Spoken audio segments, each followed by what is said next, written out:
أعوذ بالله من الشيطان الرجيم بسم الله الرحمن الرحيم إن الحمد لله نحمده ونستعينه ونستغفره ونعوذ بالله من شرور أنفسنا ومن سيئات أعمالنا اللهم صل على سيدنا محمد وعلى آله وصحبه أجمعين السلام عليكم ورحمة الله وبركاته. Donc on se revoit de nouveau avec ce soir deux histoires poignantes de personnes qui ont commis des injustices et qui ont payé sur terre avant de payer dans l'au-delà. Des leçons encore à tirer de ces histoires qui sont les suivantes. Celui qui commet l'injustice paie tôt ou tard la facture. Dieu voit, entend, il est au courant de tout, il laisse faire certes, mais il n'oublie pas, et quand il punit, il fait mal.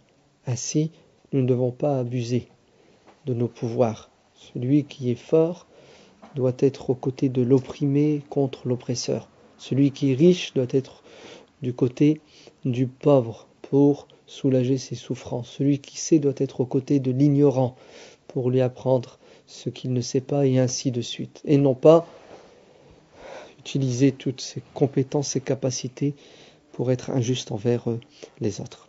Alors écoutez cette histoire extraordinaire qui s'est passée à Bagdad. Bagdad, la capitale de l'empire musulman abbasside, la capitale du monde, cette ville extraordinaire qui a rayonné pendant des siècles, la ville du savoir, la ville de la science, la ville des bibliothèques, la ville des librairies, la ville de Harun Rashid, d'Al-Mu'tadid, puisque nous sommes à l'époque du calife Al-Mu'tadid. Ainsi, un grand commerçant de Bagdad qui a vendu beaucoup de ses produits à un riche général de l'armée musulmane à Bagdad. À cette époque-là, l'armée était très influente, elle avait du pouvoir. Et les généraux, malheureusement, parfois abusaient de ce pouvoir pour commettre des injustices. Ils se croyaient tout permis. Ils pensaient que le calife était à leur côté et qu'ils pouvaient échapper à la justice des hommes, et puis peut-être aussi la justice de Dieu. Mais les pauvres ne savent pas que la justice de Dieu est implacable. Ainsi, ce grand commerçant qui a besoin de son argent, puisqu'il a vendu pour des milliers de dinars, réclame son bien, son dû à ce grand général de l'armée de l'époque. Mais en vain. Chaque fois qu'il frappe à sa porte, il est mal reçu. Et après plusieurs tentatives, vous savez ce qui lui arrive ? Il désespère. Parce qu'il a été insulté, voire même il a été molesté. Ce grand général lui a envoyé ses serviteurs pour le frapper, pour le rejeter, en lui faisant comprendre avec la parole et avec les gestes qu'il peut toujours rêver qu'il n'aura pas son argent. Désespéré, il va à la mosquée, il fait ses prières, il implore son Seigneur. Ses amis, les gens voient qu'il va pas bien, ils parlent avec lui. Et quelqu'un l'interpelle, en lui disant « C'est quoi ton problème ?» Il lui dit « À quoi ça sert de te rencontrer mon problème ? Personne ne peut le résoudre. » Il a dit « Dis-moi ce que tu as. » Et il a dit « Voilà, j'ai fait une affaire avec un grand général, un tel, et ça fait des mois et des mois que je cours après mon argent et que j'arrive pas à le récupérer. » Il a dit « Moi j'ai la solution pour toi. » Il l'a regardé d'un air de dire « Mais tu te moques de moi. J'ai tout essayé. J'ai fait intervenir des personnes influentes. Personne, jusqu'au jour d'aujourd'hui, n'a pu résoudre mon problème et je pense qu'il n'y a pas de solution à mon problème. » Il lui a dit « Si. Ton problème, celui qui va le résoudre, c'est l'imam de la mosquée. » Et il lui a indiqué la mosquée. Il lui a dit « Tu vas là-bas et tu demandes l'imam de la mosquée qui est connu sous le nom de Al-Khayyat, le couturier. » Parce que cet imam avait un métier.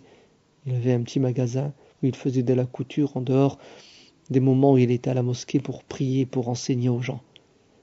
Et il l'a regardé en lui disant « Un imam, en plus un couturier, il va me résoudre mon problème ?» Désespéré, il dit « Qui ne tente n'a rien. » Il va essayer. Et il s'en va, il fait la prière dans cette mosquée de Bagdad et il interpelle l'imam, il lui explique son problème. Il lui dit « On m'a dit que tu pouvais intervenir. » Il lui a dit « De suite. » Et il prend avec lui le commerçant, il doute, il est dubitatif, il n'y croit pas trop. Mais bon, il essaie.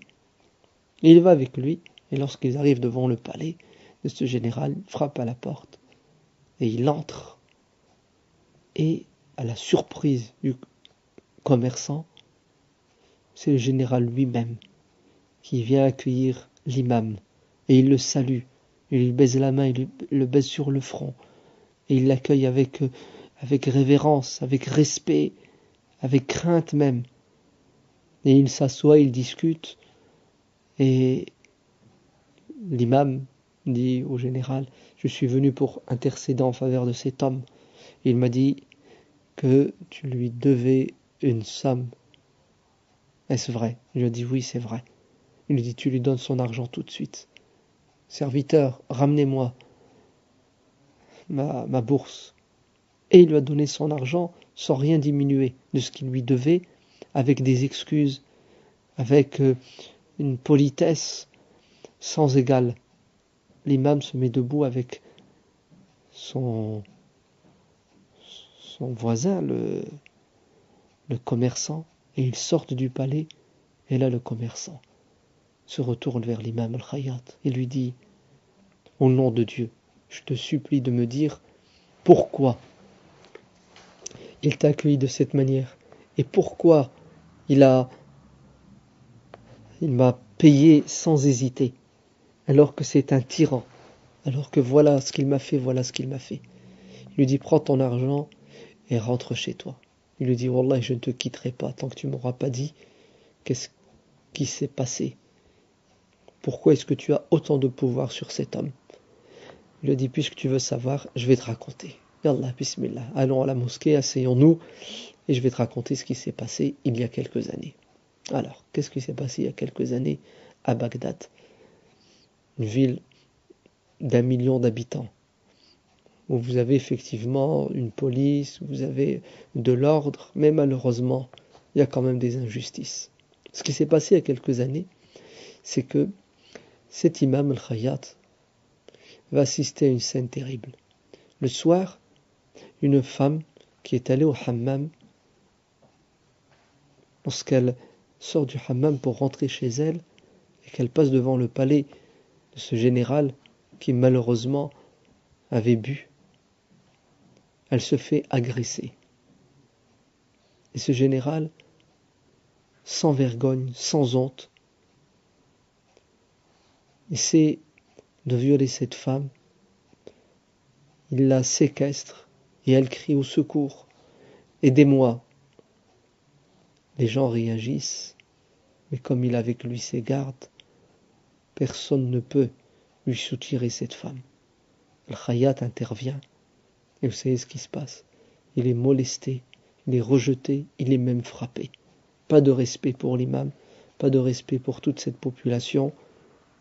Il pense qu'il a tous les pouvoirs et qu'il est capable d'abuser de la femme d'un musulman, d'une femme innocente, d'une femme pure qui crie au secours. Je suis une femme mariée, vous n'avez pas le droit de m'agresser, de me faire ce que vous êtes en train de me faire, mais rien à faire. Et il séquestre cette femme. Il la fait rentrer dans son palais, il ferme la porte. Khayyat, les gens qui étaient avec lui, qui ont essayé d'arrêter le massacre, vont à la mosquée, font la prière. Et une fois la prière terminée, le Khayyat dit, on ne peut pas rester les bras croisés. Vous imaginez cette femme dans quel état mskinal doit être maintenant? Nous sommes au courant, on doit condamner le mal, nous devons nous battre pour essayer de la sortir de là.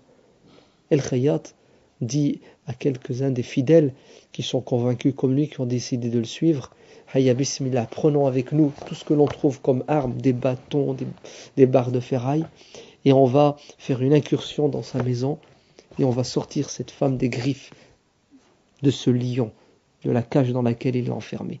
Et effectivement, c'est ce qu'ils vont faire.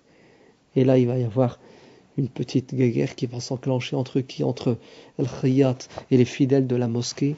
Et ce despote, cet homme qui n'a pas de vertu.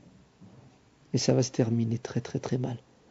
Puisque il a la force, il a les hommes, et ça va être un massacre, puisqu'ils vont être roués de coups de bâton.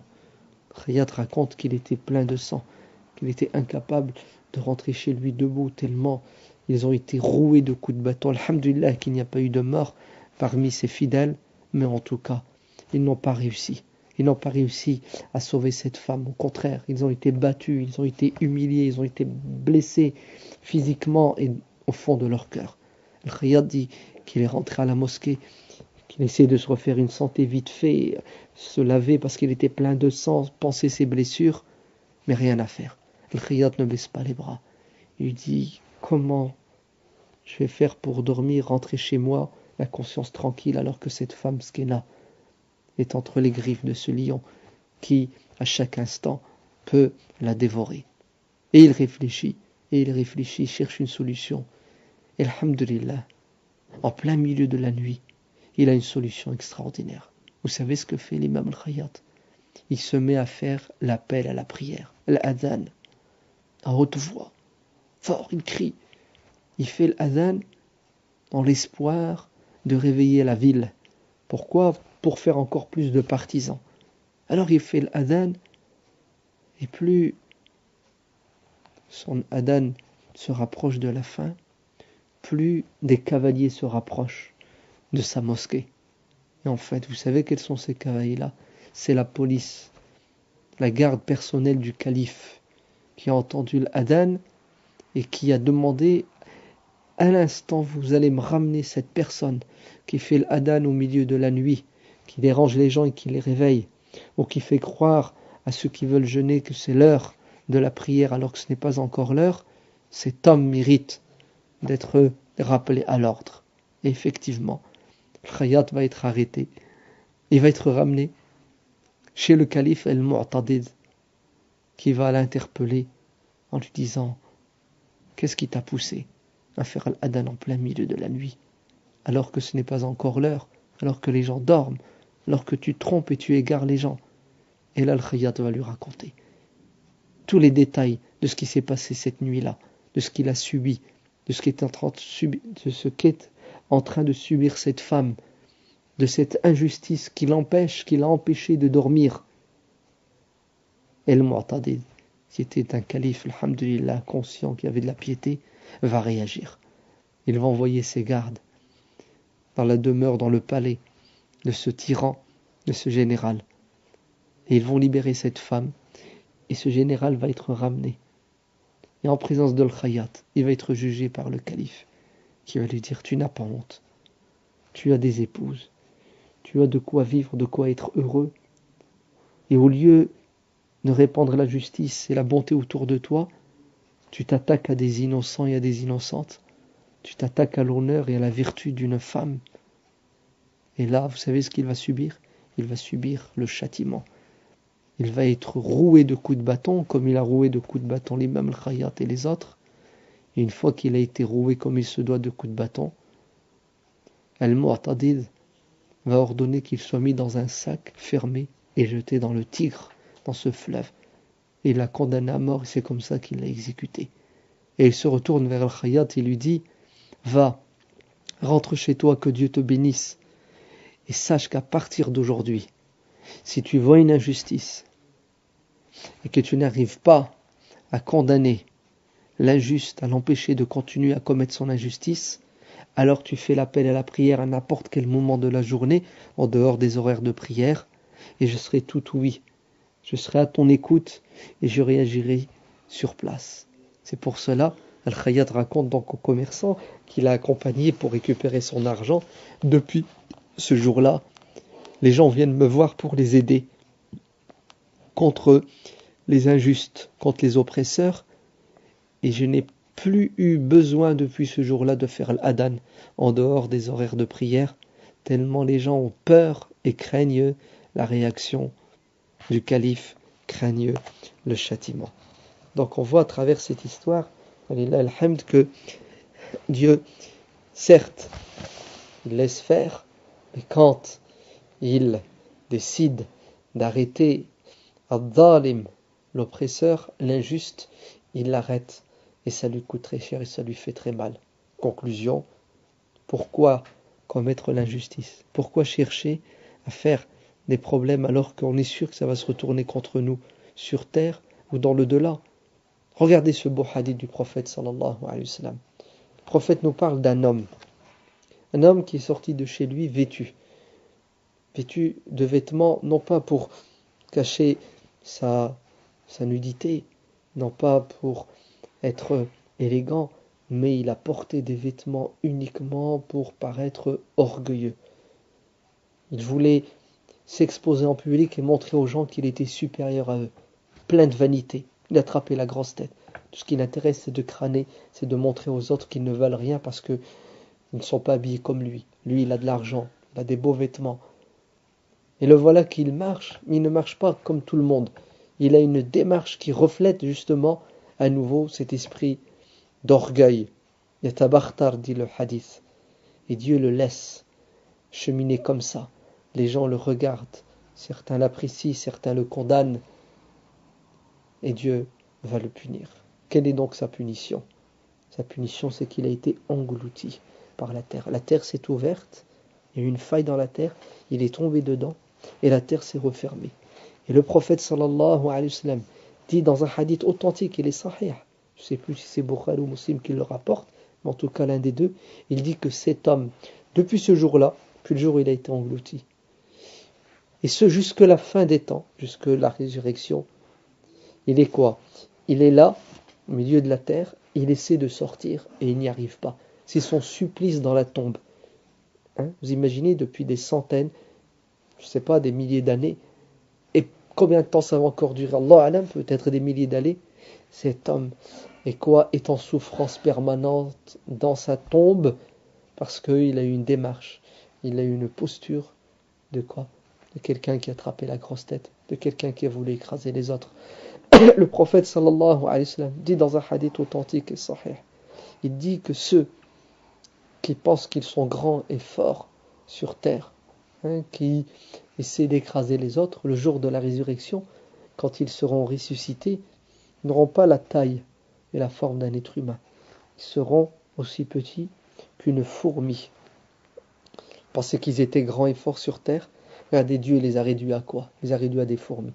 Et vous savez tous que les fourmis, il y en a plein. Quand on sort, on ne fait pas attention, on marche, on les écrase. Mais c'est exactement ce qui va arriver à ces gens-là.